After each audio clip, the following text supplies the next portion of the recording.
सो ये क्वेश्चन जो है वो मोशन इन 2 डायमेंशन का है। मोशन इन 2 डायमेंशन में जो प्रोजेक्टाइल मोशन होता है उसका क्वेश्चन है, और ये क्वेश्चन कॉन्सेप्ट बिल्डिंग के लिए बहुत अच्छा है। ये क्वेश्चन आपको देखने में लगेगा कि कितना कॉम्प्लेक्स सा क्वेश्चन है, और ये इसके ऑप्शंस भी उतने ज़्यादा ही टफ हैं जितना ये क्वेश्चन देखने में टफ लग रहा है, लेकिन ये इतना टफ है नहीं, बहुत ही ईजी सा क्वेश्चन है। तो क्वेश्चन में क्या है कि इसमें दिखाया गया man is riding on a horse. तो ये जो है ये man is riding on a horse है, इसको मैंने बनाया नहीं, वो फिगर में बना हुआ था। तो ये हॉर्स है, वो he is trying to jump the gap between 2 symmetrical ramps of snow. तो वो 2 रैम्प हैं, स्नो के रैम्प है, वो उनसे जंप करने वाला है, और इनिशियल वेलोसिटी उसकी है VL, और जो बीच का डिस्टेंस है वो है W। तो इसमें पूछा है कि जो अगर वो यहाँ से जंप करेगा, उसने तो उसे जंप करी कि यहाँ पे आके रुका वो सेकंड वाले रैंप की पीक पे, तो उनकी VL जो उनकी इनिशियल स्पीड है VL, उसकी वैल्यू बतानी है कि क्या स्पीड होगी।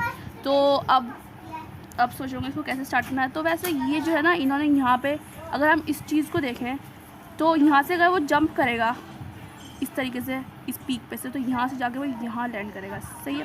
तो ये बीच का डिस्टेंस मैंने बताया W, ये डिस्टेंस।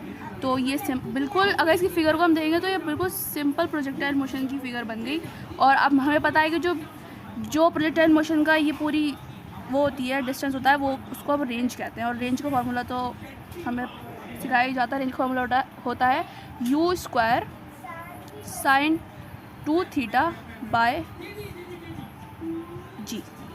क्वेश्चन में उसको रेंज नहीं बोला है क्वेश्चन को टफ करने के लिए, लेकिन अगर आप वो यहाँ से जंप करेगा और यहाँ पे लैंड करेगा, इसका मतलब वो पूरी जो लेंथ जंप करेगा वो रेंज ही होगी, ये पूरा डिस्टेंस रेंज के फॉर्मूले से निकल जाएगा। तो हम उसको रेंज को W लिख लेंगे, और जो इनिशियल वेलोसिटी है उसको VL लिख लेंगे। तो क्वेश्चन में उन्होंने VL दिया हुआ है, VL² sin 2θ/g हो जाएगा। और क्योंकि हमें वेलोसिटी निकालनी है, ये वाली वैल्यू निकालनी है, तो बाकी सारी वैल्यूज़ को हम इस तरफ ले जाएंगे। तो G जो नीचे यहाँ पे, तो वो G ऊपर मल्टीप्लाई हो जाएगा W से, मतलब डिस्टेंस है वही, और जो बाकी 2 sin θ/cos θ है वो इधर नीचे चला जाएगा। sin 2θ को हमने 2 sin θ/cos θ लिख दिया, क्योंकि उसको खोल के हम ऐसे भी लिख सकते हैं। अगर आपको ऐसे लिखना है तो ऐसे भी लिख दीजिए, लेकिन ऑप्शंस में ऐसे दिया हुआ था तो ऐसे सही है। उसके बाद जो स्क्वायर है, स्क्वायर इधर जाएगा तो वो अंडर रूट में चला जाएगा, और ये इसका फाइनल आंसर निकल जाएगा। This is the velocity.